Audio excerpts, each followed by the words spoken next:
بەیانی ناڕەزایی چین و توێژەکانی دەڤەری باڵەکایەتی بەرامبەر پرۆژە یاسای پەسەندکراوی خانشینانی پلە باڵەکان. بەڕێزان، پەرلەمانی کوردستان، حکوومەتی هەرێمی کوردستان، ئەنجومەنی شورای هەرێم، هەمومان ئاگدارین و دەزانین کە ماوەی 3 ساڵە خەڵک و فەرمانبەرانی هەرێمی کوردستان لەژێر قەیرانێکی سەختی ژیاندا شانیان داوەتە بەر نەهامەتەکانی ژیان. هاوکاتیش ئەگەر بەدرەنگ وەختیش بێت پەرلەمانی کوردستان سەرقاڵی پرۆژە یاسای چاکسازی لە موچە و دەرماڵەی خانشینان کە بۆ ناڕەزایی پرۆژە یاساکە بە ئومێدەوە لێی دەڕوانین و کە ببێتە سەرەتایەک بۆ دەسەبەربوونی یەکسانی دادپەروەری لە ئیمتیاز و موچە و دەرماڵەکانی خانشین و فەرمانبەران. بەڵام ئەوەی ئێمەی نیگەران کردووە ناڕەزایەتی لێکەوتوتەوە یەکێکە لە برگەکانی ناو پرۆژە یاساکە کە تایبەتە بە ئیمتیاز و موچە و دەرماڵەی خانشینانی پلە تایبەت. لە ناویاندا ئەندام پەرلەمانەکان کە بە جیاوازێکی زۆر لەگەڵ فەرمانبەرێکی یاسایی خانشین دەکرێت. لە کاتێکدا زۆربەیان خاوەن پیشەن دەتوانن بگەڕێنەوە سەر پیشەی خۆیان. بۆیە پێویستە و داواکارین بۆ یەک جار ململانەی حیزب و تای هەڵبژاردن لەگەڵ بەرژەوەندی هاوڵاتیان تێکەڵ نەکرێت.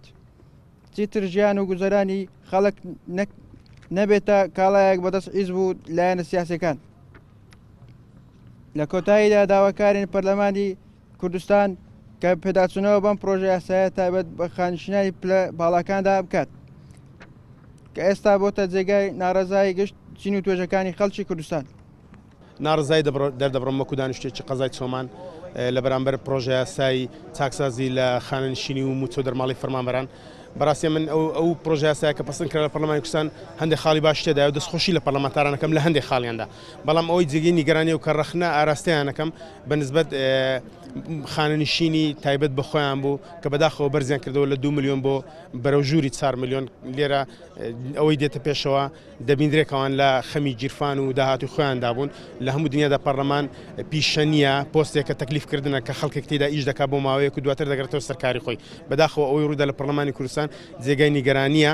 پرۆژە قانونەکە بە شێوەیەکی گشتی خراپ نییە، بەڵام ئەوەی کە خراپە ئەو چەند بڕگەیە کە پەیوەندی بە موچە زۆرەکانەوە یەکەوانی موچە زۆرن موچە خۆر کراون.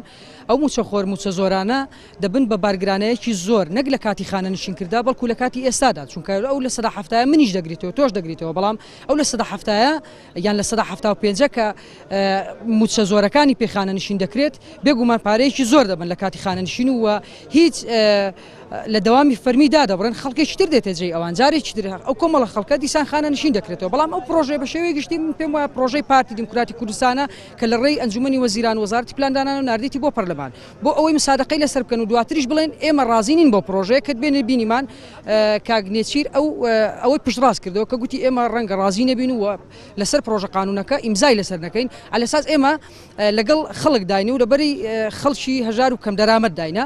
بەڵام لە ئەساسدا من ئەوە ڕەت دەکەمەوە پێم وایە ئەوە فێڵێکە و لە خەڵک دەکرێت و هەم بێئەرزشکردنی ئەنجومەنی یاسادانان پەرلەمانە بۆ ئەوەی خەڵک بڕوای بە کۆدەنجی یاسایی نەبێنێت. ئەگەرنا پەرلەمان هیچ کاتێک پێم وانە بووە قانونێکی لەو شێوە مسادقەی لەسەر بکات و پرۆژە قانونەکە جێبەجێ بکات.